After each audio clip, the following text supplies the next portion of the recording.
Welcome to Road to Melee! My name is Jason and I play Falco. I'm trash at this game like many of you. My small brain struggles to retain info and it's easy to get lost in the melee sauce. So, I made this series to break down game mechanics in a digestible way to help out the newer players, but more so for me. Even if you're not familiar with Melee, there's a lot of pretty pictures to keep you entertained. In the last episode, I went over DI and SDI. If you haven't watched that, check it out. Much of the concepts cross over into this video. What is ASDI? Automatic Smash Directional Influence is a mechanic that teleports the character after hit lag. Whenever someone is hit, they freeze in place for a second. That's hit lag. Holding a direction with the control or C-stick during that window will input an ASDI. The timing is pretty generous since Melee registers it after reading the final hit lag frame. That's what makes it automatic compared to SDI manual inputs. Another difference is the teleport distance. ASDI travels 3 units versus SDI 6 units, but you can combine the two as well. So you may be thinking, this just sounds like a budget SDI, and it kinda is, depending on how you use it. So Falco holds down after being hit. Some of that momentum is then transferred to the ground, assuming he hits the floor on the frame after hit lag. Characters will react differently depending on their weight class and the strength of the move they get hit with. For example, at low percents, Falco will slide across the ground, entering these landing lag frames before being actionable.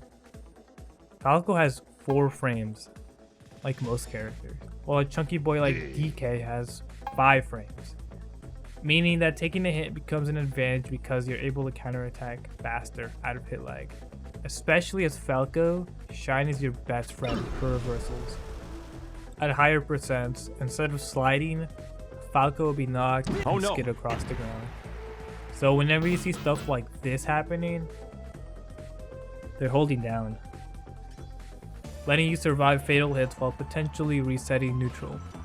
Kinda like DI in the fact that they're both survival tools. Now, to simplify it even further, low percent ASDI should be used as a reversal tool, while high percent ASDI should be used to survive. Now, let's get back to the start of the show. Me! SDI has been tricky for me because it's an easy tech to do, but difficult to incorporate into my gameplay. I find it useful at high percents, especially as Falco who dies from anything and everything. It's at low percents where I struggle to add it in because of the game's speed. I'm either too late or early to react, so I need to either be more reactive or mentally buffer that option beforehand. And it's not like I have bad reaction time.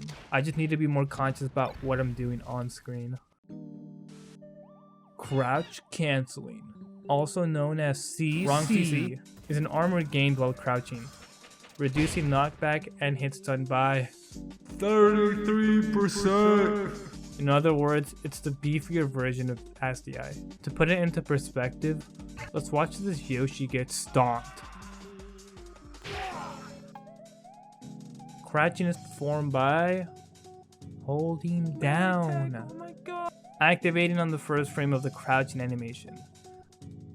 Like the eye, tilting a stick down in or out will subtly affect your travel distance. The difference looks negligible, but it adds another layer to microplay. CC is great against players who A, don't grab, and B, hit boxes. Weaker hits like aerials or tilts struggle against CC at low percents, forcing the opponent to be more conscious of what moves they're throwing out to avoid being reversaled. One easy application is crouching out of dash as a chump check, or against get up attacks. Just like SDI, strong early but weaker at higher percents, but covers a way larger percent range.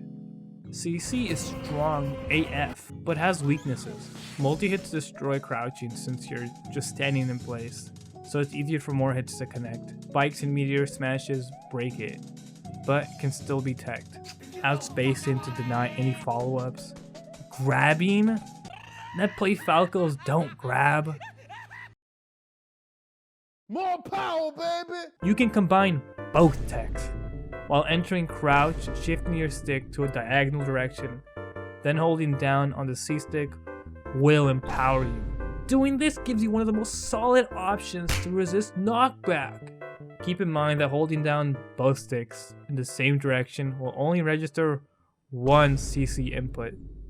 I've immediately noticed a difference after adding CC to my gameplay, especially against dash attack Danny's, tilting Toms, and mashing Marty's.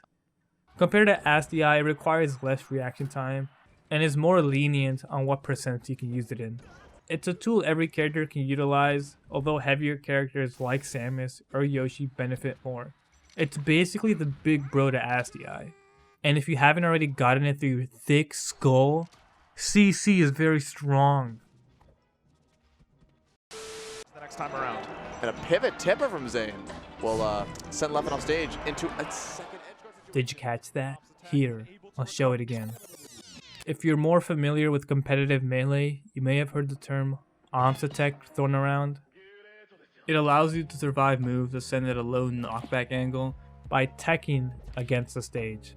Because you're being knocked to the ground, teching becomes available. DIing down and forward/away is the usual method, but sometimes ASDI down with the C-stick is needed. AMSA tech can be paired with either ASDI or CC. Yeah, boy. Note, the window of execution is the last 2 frames of hit lag, so not the easiest minigame to pull off mid-game. So why AMSA tech when I can just be holding down? Well, you become actionable a lot quicker on stages like FB or Dreamland. You can put a ton of space from your enemy and reset neutral. On smaller stages like Yoshi's, it can be a stronger survival tool where CC can't. I haven't grinded this tech enough, so I'm not consistent with it, but sometimes I pull it off by accident. ASDI and Crouch Cancel are generally referred to as CC because they work so similarly, and it's easier to say. But to not confuse you guys, I'm going to keep calling Crouch Canceling CC. It's best to think of these 2 techs working together to reduce knockback or create reversal opportunities. ASDI is a lightweight leather armor to CC's heavy chainmail. CC takes hits head on more effectively, but has a downside of needing to be stationary, while ASDI keeps you mobile but not having the same defense. On top of that, leather armor requires more reaction time compared to chainmail. Facts. So it comes down to what the player values, mobility or defense. CC, the one that includes all of them, is a valuable tool that everyone should add to their gameplay. Even at low level, it's easy to implement, but that's not to say it's easy to master.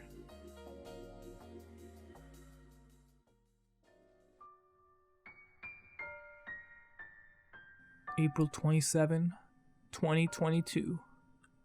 Dear viewers, I entered the online tourney Only Noob 62 on April 14th. It went as well as I expected. My bracket consisted mainly of Spaceys, the most common matchup and my worst. I'm still struggling to keep up with the fast pace and visualize what my opponent can do. Like, I'd rather play against Marth, because I know what he can do. Regardless, after the tourney, I went through and analyzed my game. Amongst a plethora of issues, the biggest problem that stood out to me was my weak punish game.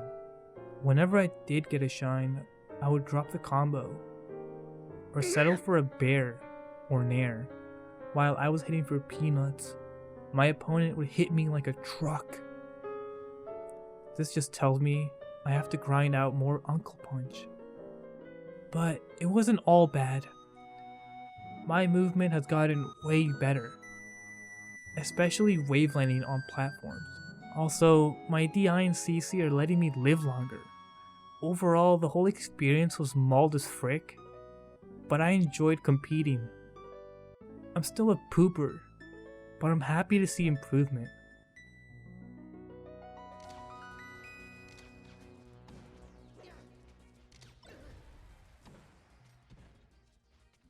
Maybe next time, I'll win a set. Sincerely, Jason. Hey! If you enjoyed the video, consider subscribing, right there. I want to thank all my lovely patrons: Prince, Nugs Norb, McConan, Kirsten, Emmanuel, Kevin, and Nicholas. I hate that guy. Thank you all for the support. I appreciate it.